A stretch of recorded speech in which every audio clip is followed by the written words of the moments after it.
오늘의 이 설교는 제가 제 목회의 여정 속에서 가장 좋아하는, 가장 사랑하는 설교입니다. 그래서 제가 앞서 목회했던 유니온교회를 떠나올 때도 이 설교로 송별 설교를 했고요. 사실 제가 평범한 주일에 김해제일교회에 와서 여러분을 만났으면 틀림없이 이 설교를 가지고 여러분을 만났을 것입니다. 그런데 마침 제가 김해로 오는 날, 그것보다 훨씬 더 중요한 예수님께서 우리에게 오신 성탄주일이어서 성탄주일 메시지를 나누었던 것이죠. 여하간 그만큼 제가 이 말씀을 좋아하는데 새벽 시간이라 그 설교의 내용을 좀 줄여서 그렇게 여러분에게 전달하겠습니다. 그렇지만 좀 설교는 줄이지만 동일하신 성령께서 같은 하나님의 은혜를 허락해 주실 줄로 믿습니다.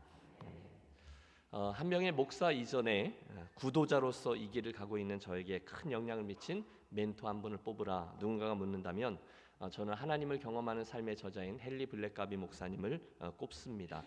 그분은 헨리 목사님은 정말 하나님의 사람이구나라는 생각이 바로 들 만큼 바로 이렇게 딱 보면 영적인 거장이셔 이런 생각이 들 만한 분이세요.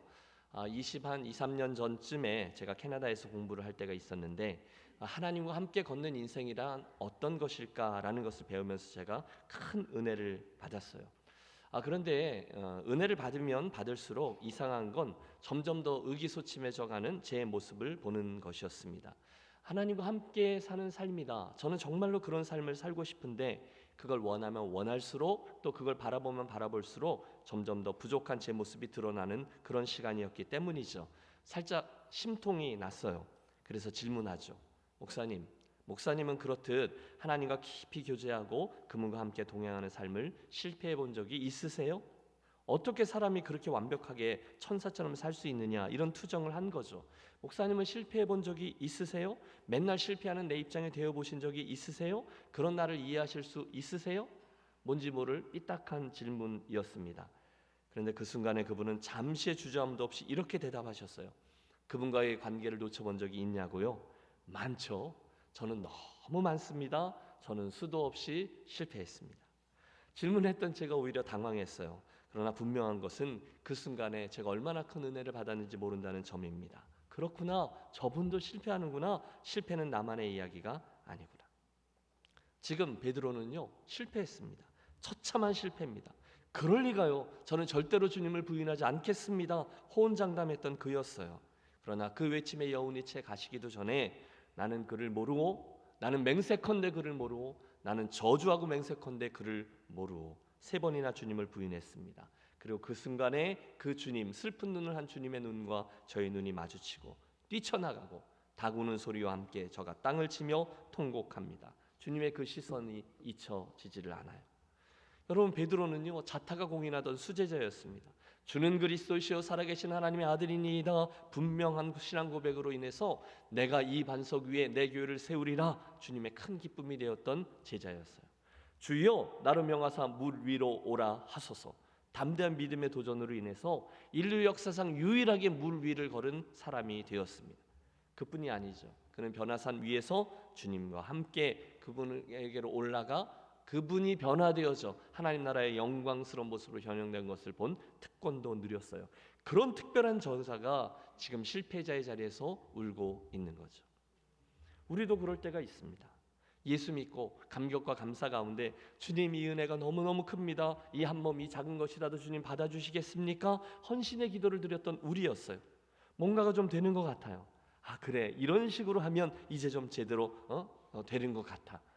내가 신년 특세하는 것처럼 이런 식으로 믿음의 길을 달리면 뭔가 되지 않겠어? 여러분 정말 주님의 기쁨 되는 삶을 사는 것 같고 너무너무 좋습니다. 그래 이렇게 하면 되겠다.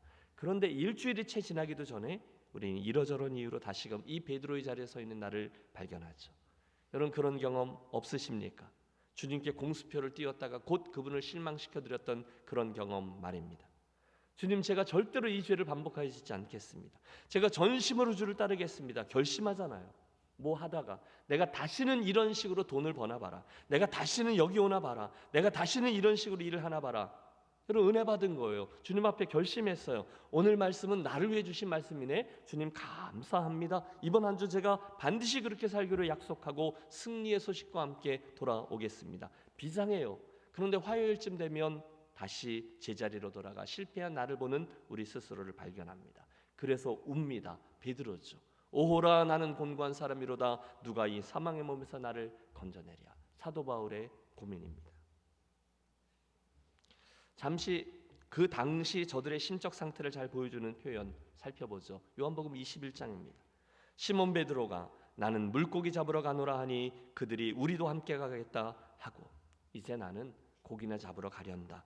이 말 한마디에 그 당시 저희들이 느꼈던 실망감, 허탈감, 두려움들이 다 담겨 있죠. 나는 고기나 잡으러 가련다. 나도 그러련다. 나도 가련다. 인생의 의미요, 사명이요 그런 거 없습니다. 그저 아침에 일어나서 오늘 하루 뭐라도 하기는 해야 하니까 그렇게 말하고 나선 거죠.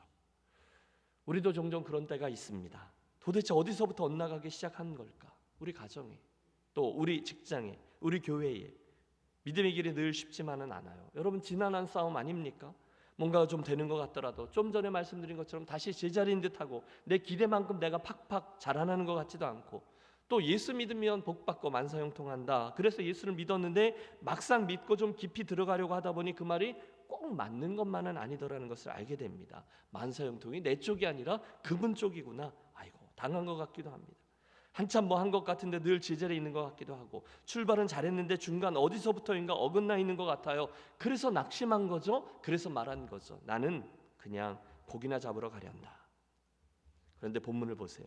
그런 형편에 있는 제자들이 결국 이르게 된 것은 아니 그런 저들을 향한 주님의 섭리가 저들을 이끈 곳은 대표적으로 베드로를 이끈 곳이 어디입니까?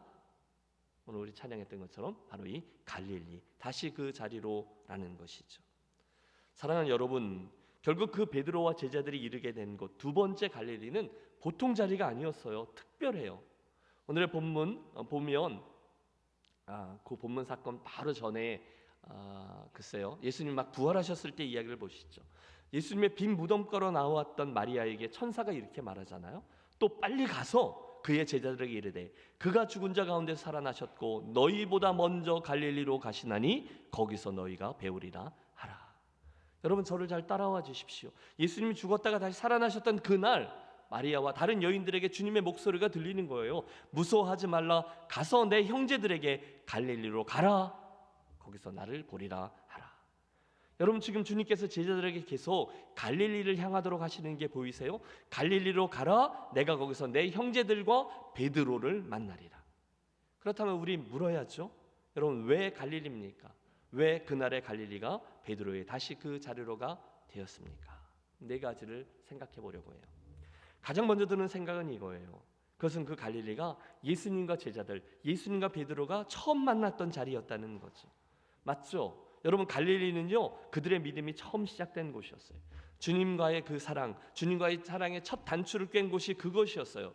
그분과의 만남이 있었던 곳. 그래서 주님이 말씀하셨던 곳이죠. 갈릴리로 가라. 여러분 맨 처음에 주님을 만나셨을 때 그때 주님을 주님이다 이렇게 고백하고 설레임으로 믿음의 경주를 시작했던 적이 있으셨죠. 참 좋다. 이런 것이구나. 그때 말입니다. 그런데 슬프게도 시간이 흐르며 저와 여러분은 타성에 젖어갑니다. 신앙생활이라는 게 별거 있나? 별 기대감 없이 이 길을 가게 될 때가 있어요. 별 일들이 정말로 많으니까요. 특별히 여러분 지난 몇 년간 코로나로 우리가 얼마나 신앙적으로 힘든 시기를 보내었습니까? 이 상황이 끝을 향하는가 하면 계속해서 또 다시 일어나고 또 다시 일어나고 다시 시작해 봐야지 했는데도 잘 안 될 때가 참 많이 있어요. 그게 이제 오늘 우리들의 모습이 아닌가 싶습니다. 우리 문명 충격을 받았어요. 목사들도 굉장히 충격을 받고 상처들이 있습니다. 뭐죠? 이 코로나를 어떻게 점점점. 여러분 그 외에도 인생을 살다 보면 새롭게 시작하기가 쉽지 않은 여러 이유들이 있습니다.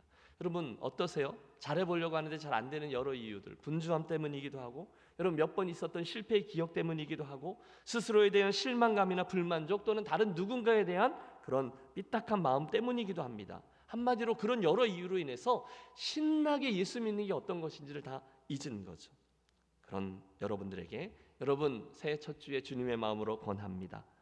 반복하지만 이 아침에도 저와 여러분의 그 갈릴리로 나아가게 되시기를 바랍니다. 그리고 거기서 여러분을 처음 만나 주었던 그 주님을 주님 제가 다시 만나고 싶어요 라고 말씀드리고 그 첫 번째 만남을 붙잡고 다시 시작하십시오.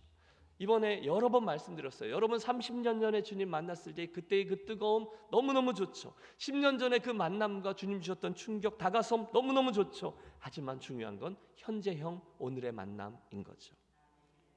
너무도 사랑하던 청춘 남녀가 있었대요. 남친이 군대 갑니다. 입대하기 전날 흔한 얘기죠. 여자친구에게 단단히 다짐을 받아요. 절대로 고무신 거꾸로 신으면 안 돼. 걱정하지 마. 절대로 안 변할 테니 몸성이 잘 다녀와. 여러분 신병 아닙니까? 쫄병 아닙니까? 어떻게 어디서 여자친구에게 편지를 써요? 그런데도 이 친구 정말 쉽지 않은 형편에도 일편단심 민들레 기회만 있으면 여자친구에게 편지를 씁니다. 매일매일 씁니다. 화장실에도 쓰고 몰래 쓰고 들키면 또 맞아가면서 최선을 다해서 편지를 써요. 드디어 국방부 시계가 다 돌아서 X표를 쳐간 달력이 거의 끝자락에 이를 즈음에 뚱딴지 같은 청첩장이 하나 날라와요. 누구 청첩장입니까? 네, 그 여자친구의 청첩장이에요. 그런데 여러분 그녀가 누구랑 결혼을 하게 되는지 아세요? 그 우편 배달부였다는 거예요. 매일매일 그 편지를 가져다주는 배달부. 어떻게 된 겁니까? 매일매일 얼굴을 보다 보니 그만 그 사람과, 아니 그 인간과 사랑에 빠진 거죠. 여러분 우리가 아무리 사랑을 이야기해도 아무리 편지를 써도 매일매일 만나는 그 사람을 당해낼 수가 없는 거죠. 사랑하는 여러분, 혹시 오늘 이러저런 이유로 고개를 숙이셨어요? 방향을 잘 모르시겠어요? 그렇다면 예수님과 그때 그 만남을 사모하며, 특별히 첫 만남, 오늘의 만남을 사모하며 여러분의 갈릴리로 돌아가시기를 바랍니다.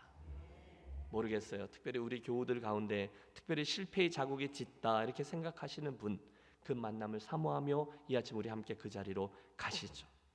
여러분 이번 주 내내 우리가 나누었던 야곱, 모세, 여호수아, 다윗, 오늘의 베드로 다 실패를 겪었어요.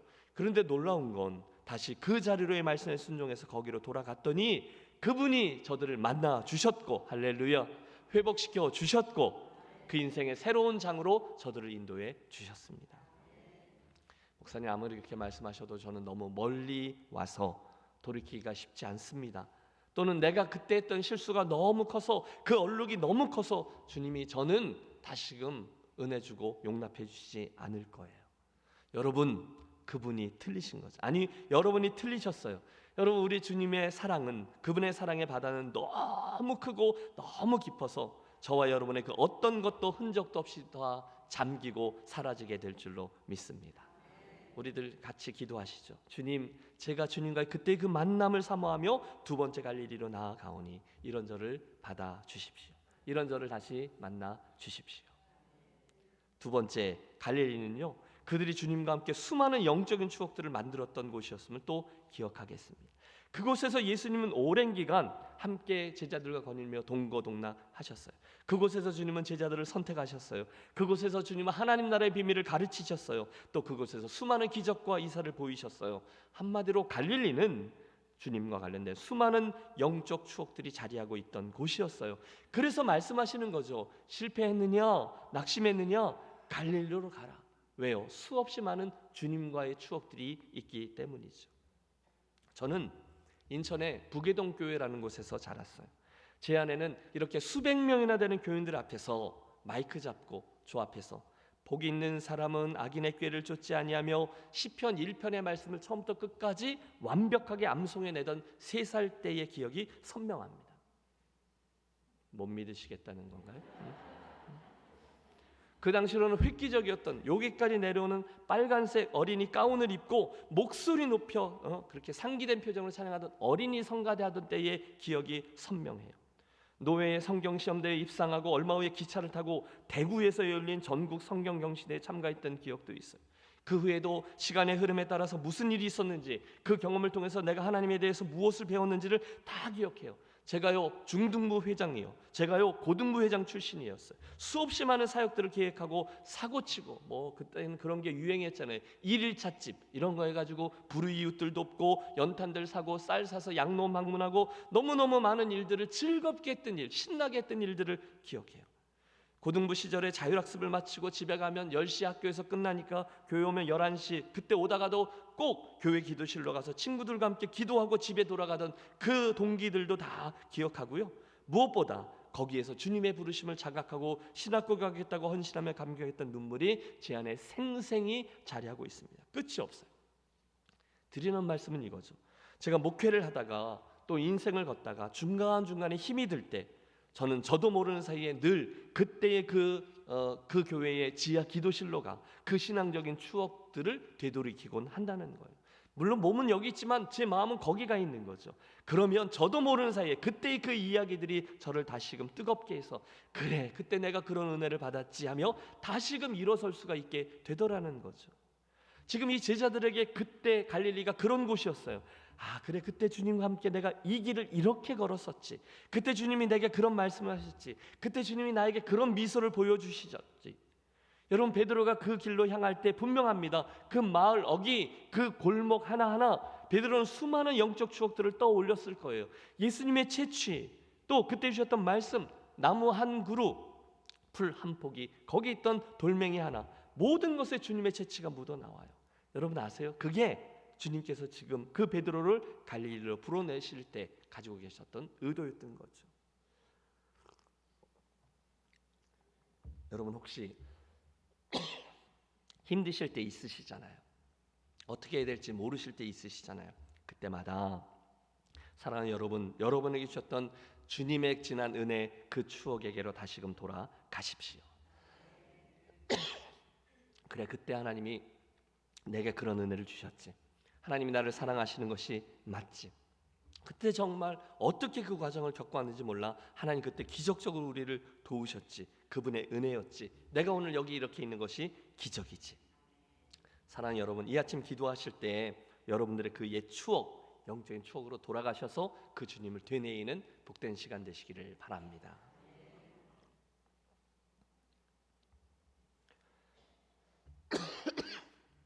세 번째인데요. 특별히 그 자리는 치유와 회복을 의미하는 자리예요. 한번 따라해 주십시오. 치유와 회복의 자리. 저와 함께 그 갈릴리 바닷가로 가보시죠. 여러분 그 사람들이 지금 누굽니까? 실패한 제자들이에요. 주님이 잡히시던 순간에 나 몰라라 하고 단체로 도망쳤던 배반자들이에요. 그런데 그 제자들은 그런 제자들을 주님이 포기치 않으셨죠. 저에게 특별히 큰 은혜로 다가오시는 것은 그곳이 주님이 처음에는 이제 제자들을 챙길 때 특별히 가장 세게 배반했던 베드로를 챙기시잖아요. 제자들과 베드로에게 갈릴리로 가서 이렇게 말씀하시거든요. 또 있어요. 주님이 그곳에 제자들보다 먼저 가셔서 그들을 기다리고 계셨다는 거예요. 여러분 자기를 배신했고 자기의 등 뒤에 칼을 꽂은 그 친구들을 위해서 예수님이 먼저 가셨어요. 기다리고 계셨어요. 그리고 그날 밤에 수고로에 애쓰고 있던 제자들의 일거수일투족을 밤새도록 지켜보셨어요. 그리고 기다리셨죠. 왜요? 그 제자들의 배신에 대해서 복수하시려고요? 그 버릇들 한번 고쳐주시려고요? 아니요. 주님은 그들을 아예 용서해 주시려고 작정하고 가셨습니다. 여러분 이게 중요해요. 그리고 결국 그들을 치유하고 회복시키셨잖아요. 요한복음의 기록은 더 흥미롭습니다. 밤새 수고했지만 저들 한 마리의 고기도 잡지 못해요. 오래전에 누가복음 5장의 사건과 정확히 오버랩되는 사건이죠. 밤새 애를 썼지만 헛쓰고 그런데 동이 틀 무렵에 어디선가 낯선 목소리가 들려오죠. 그물을 배 오른편에 던지라. 그들의 순종에 밤새 얻으는 거 휴가 갔던 물고기들이 한꺼번에 쫙 모여서 그물 앞에 정렬하죠. 3년 전 그때 일어났던 그 일이 지금 저들의 눈앞에 똑같이 벌어진 것입니다. 여러분 뭘까요? 저는 확신합니다. 그건 사람을 낚는 어부가 되게 하기 위한 당신의 특별 반복 세미나였습니다. 주님은 그들을 그 사명으로 부르셨는데 그 전에 한 가지 그들을 치유시켜야만 했어요. 회복되어야 됐어요. 그래서 그들을 갈릴리로 부르신 거죠. 제 생각에 그날 예수님의 그 제자들을 향한 사랑과 치유의 손길은 당신이 손수 준비해 주신 조반 식탁에서 절정에 이르죠. 생각해 보세요. 밤새 물과 씨름하며 수고하고 지친 그들을 위해서 예수님께서 친히 준비해 놓으신 따뜻한 저 숯불 생선구이 식탁. 여러분 그 따끈따끈한 떡은 어땠으며 방금 잡아온 기적의 생선은 또 어떨까요? 이놈들 하고 호통을 치셔도 시원치 않을 상황인데 여러분 지금 주님은 사랑하는 제자들을 위해서 친히 아침 식탁을 준비해 주셨어요. 여러분 저는 가끔 이 대목에서 우리 예수님이 한국 사람 아니야? 이런 생각을 해봅니다. 여러분 너무너무 어색한 상황 아니겠어요? 무슨 말부터 시작할 수 있겠어요? 그런데 그 어색한 상황을 예수님의 이 한마디로 정리가 되는 거죠. 밥 먹자. 여러분 아무리 어색해도 밥 먹자 그래서 같이 밥 먹으면 정리가 되잖아요. 그래서 그들 둘러앉아 밥 먹습니다. 어색하세요? 함께 식사하세요. 치유가 시작되죠. 바닷가의 식탁, 여러분 한번 그림을 그려보십시오. 모닥불이 피어져 있고요. 그 따뜻한 온기 옆에서 음식을 먹으며 죄책감과 자괴감 속에 빠져있던 제자들의 마음이 따뜻한 음식과 함께 녹아가며 결국 주님의 사랑을 느끼며 감사함으로 반응하기 시작하죠. 바야흐로 치유와 회복이 시작됩니다. 아무도 별말하지 않아요. 그러나 그 안에 이미 형성되고 있는 온기, 바로 거기에 갈릴리로 저들을 불러내신 주님의 의도가 자리하고 있습니다. 맞아요. 주님은 실패하고 낙심하고 염려하고 방황 속에 있던 제자들을 그리로 불러내셨어요. 왜? 그들을 다시금 치유하기 위함이셨죠. 그날 아침에 베드로의 주님을 향한 마음, 주님을 향한 사랑과 회환과 죄송스러움이 번복된 행동 하나가 나오잖아요. 먼저 예수님이 사랑하신 제자 마가가, 요한이 먼저 발견합니다. 물고기가 딱 잡혔을 때 요한이 눈치챈 거죠. 아, 주님이시다. 그 순간 옆에 있던 베드로가 뭐? 주님? 그리고는 풍덩 하고 물속으로 뛰어듭니다. 여러분 그게 베드로인 거죠. 그리고 막 헤엄을 쳐서 예수님이 계신 무스로 나아가는 거죠. 여러분 그 순간 그의 마음속에 있을 마음을 헤아려 보세요. 주님 때문에 반가워하는 마음, 아니 죄송스러운 마음, 용서를 구하는 마음, 어떻게 해야 할지 몰라요. 그러나 주님의 은혜를 구하며 베드로가 나아갑니다. 그리고 헤엄을 쳐요. 하지만 막상 주님 앞에 섰을 때 그는 아무런 말도 하지 못합니다. 한숨만 쉬고 땅바닥만 치고, 글쎄요 우리 같으면 주머니에 손 넣고 발로 이렇게 툭툭 치고 괜히 그러고 서 있었겠죠. 그런 그에게 부드러운 주님의 음성이 들려오잖아요. 요한의 아들 시몬아, 내가 나를 사랑하느냐? 여러분 베드로의 저 깊은 영혼을 후벼 파는 질문입니다. 죄송하고 부끄럽고 염치 없고 민망해서 고개도 들지 못한 채로 베드로 괴롭지만 고백하죠. 예, 제가 주님 사랑합니다. 내 양을 먹이라. 그리고 주님 또 아무 말씀하지 않으세요. 조금 있다가 주님이 또 물으세요. 여러분 주님의 이 집요함을 보세요. 주님은 문제의 본질을 흐리지 않고 베드로가 도망갈 틈도 주지 않고 또 물으십니다. 요한의 아들 시몬아, 내가 이 사람들보다 나를 더 사랑하느냐? 여러분 베드로의 얼굴이 빨갛게 됐겠죠. 제가 주님 사랑하는 줄 주께서 아시나이다. 너무너무 부끄럽지만 처절하게 주님 앞에 고백하죠. 잠시 후 주님이 세 번째로 또 물어요. 요한의 아들 시몬아, 내가 나를 사랑하느냐? 여러분 베드로가 거의 그로기 상태에 빠집니다. 제가 주님 사랑하는 줄 주께서 아시나이다. 여러분 포인트는 이겁니다. 우리 주님은 그 과정을 통해서 베드로를 치유하시고 회복시키셨다는 거예요. 내가 일단 용서는 하겠다만 이건 좀 짚고 넘어가자. 너 인간이 그러면 안 되지. 여러분 예수님이 이러고 시작하셨다면 여러분 베드로는 회복되지 못했을 거예요. 너 솔직히 그때 내가 얼마나 서운했는지 아니? 여러분 주님은 그러지 않으셨어요. 그냥 주님은 당신의 마음속에 그때부터 지금까지 가장 궁금하게 생각하며 담고 있었던 한 가지 관심을 물으시죠. 내가 나를 사랑하느냐? 여러분 이건 틀림없어요. 주님의 사랑 싸움입니다. 베드로야, 딴 이야기 하지 말고 너 나 사랑하냐고 그 이야기예요. 여러분 베드로가 얼마나 얘기할 게 많았겠어요. 주님 그때요 제가 이래서 저랬어요. 그래서 그랬어요. 주님 제가 그때 제 동기들이 같이 도망가서 나도 여러분 그때 우리들이 해야 될 이야기는 너무 많아요. 주님 그때 그 일 때문에 그랬어요. 주님 제가 그 사람 때문에 그랬어요. 그런데 그때 주님은 우리의 입을 탁 막고 물으세요. 그런 거 말고 너 나 사랑하냐고. 그리고 그 사랑이 확인되고 나의 그 사랑만 확인되면 주님은 그것으로 만족하세요. 설명이 안 되는 일이 너무 많은 걸 주님은 아세요. 다 설명 안 하세요. 그 사랑이면 되는 거죠. 그리고는 똑같은 사명을 다시금 허락해 주십니다. 너무너무 감사할 일이죠. 여러분 이민교회가 만만치 않거든요. 근데 이제 캐나다에서 6년 반 동안 이민교회를 섬기다가 이제 미국으로 내려와서 공부를 시작할 때 이제 그게 함께 학위 과정을 시작하는 동기들과 이제 처음 만나 서로 소개하는 시간이었어요. 그때 이제 서로를 소개하는데 제가 이렇게 말했고 그 친구들이 활짝 웃었던 기억이 나요. 나 목회에서 탈출해서 왔어. 거기 있던 친구들이 다 사역자 출신들이니까 다들 이심전심이죠. 하고 웃었습니다. 마음이 좀 힘들었던 것 같아요. 그래서 저도 그렇고 몇몇 친구들이 이제 목회하지 말고 그냥 선생해야 되겠다. 뭐 이래서 공무원 친구들도 많이 있었거든요. 저도 그랬던 것 같아요. 그런데 이제 그 과정 속에 그 도시에 한국 사람 별로 없어서 자그마한 감리교회하고 장로교회가 하나 있었는데 저는 그 자그마한 감리교회에 출석했는데 그 교회에 있던 그 최헌 목사님이 저를 목사가 아니라 한 명의 영혼으로 대해 주시는 것을 제가 느끼기 시작했어요. 그리고 뭐 별일은 아니었어요. 그런데 그분이 저를 사랑해 주시는 걸 느꼈어요.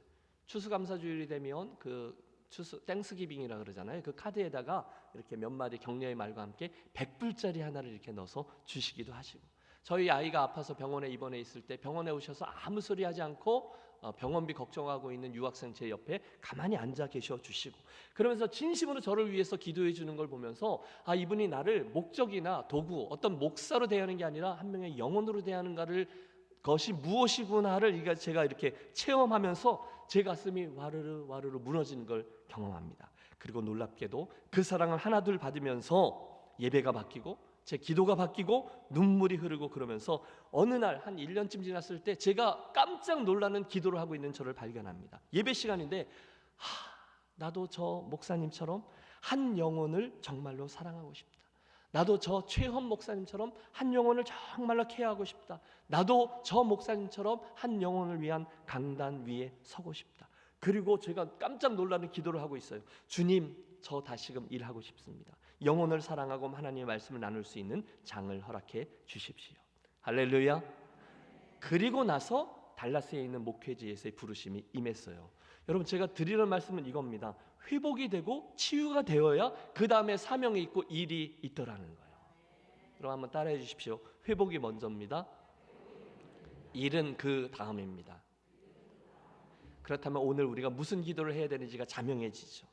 마지막 네 번째 갈릴리 의미는 이겁니다. 주님께서 그들로 하여금 갈릴리로 가라 말씀하셨던 이유는 사명 때문인 거죠. 따라해 주세요. 갈릴리는 사명 때문입니다. 얼마나 멋진 드라마인지 몰라요.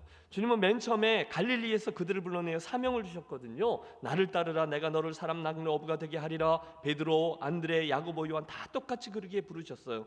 그리고 나서 오늘 그 갈릴리에서 그 자리에서 똑같은 새로운 사명을 주시죠. 우리 사명 이야기는 내일 좀 더 하도록 하겠습니다. 마태복음 28장은 이렇게 되어 있어요. 11 제자가 갈릴리에 가서 예수께서 지시하신 사례에 이르러 예수를 배웠고 경배하나 아직도 의심하는 자도 있더라. 아직도 의심하는 자가 있대. 그러거나 말거나 주님은 계속 가는 거죠. 예수께서 나와 말씀하여 이르시되 하늘과 땅의 모든 권세를 내게 주셨으니 그러므로 너희는 가서 모든 족속으로 제자를 삼아 아버지와 아들과 성령의 이름으로 세례를 베풀고 내가 너희에게 분부한 모든 것을 가르쳐 지키게 하라. 볼지어다 내가 세상 끝날까지 너희와 항상 함께 있으리라 하시니라. 주님은 그 제자들 맨 처음 부를 때 가지고 계셨던 사명이 마음에 있으셨어요. 그거 다시 주시기 위해서 그 생생한 그 현장 갈릴리로 저들을 불러내셨어요. 베드로에게 목양의 사명을 주셨죠. 다른 제자들 모두에게 가라 제자 삼으라 사명을 주셨어요. 그리고 이제 제자들은 그 갈릴리에서부터 주어진 사명을 붙잡고 남겨진 인생의 2차전 출발하죠. 그 사명이 어디에서 주어졌다고요? 어디서 다시 주어졌다고요? 갈릴리였다는 거예요. 여러분, 이 새벽 제단이 저와 여러분에게 그날 그 베드로의 두 번째 갈릴리가 되어지시기를 축복합니다. 그래서 오늘은 그 자리로 나가서 기도하겠어요. 그곳은 네 가지죠. 예수님과의 만남이 있었던 곳, 그것은 주님과의 영적인 추억들이 있었던 곳, 그것은 치유와 회복이 있었던 곳, 그리고 그것은 새로운 사명이 주어지던 곳. 그렇다면 여러분 이 아침 모두 그 인생의 갈릴리로 돌아가겠다고 결단하시고 사모하시고 주의 은혜를 구하며 이 아침 기도의 자리로 나아가겠습니다. 주님, 제가 또 한 번 제 인생의 그 갈릴리로 돌아가오니 주님 저를 다시 만나 주시고 저희 모든 영적인 은혜의 추억들 새롭게 해주시고 저를 치유하시고 제 마음을 만지셔서 회복시켜 주시며 저에게 할 일을 보여 주옵소서. 한 분도 빠짐없이 그 은혜를 사모하고 기도함으로 그날 베드로가 경험했던 새로워지는 그런 놀라운 일을 체험하는 아침이 되시기를 축원합니다. 기도하겠습니다. 사랑의 하나님,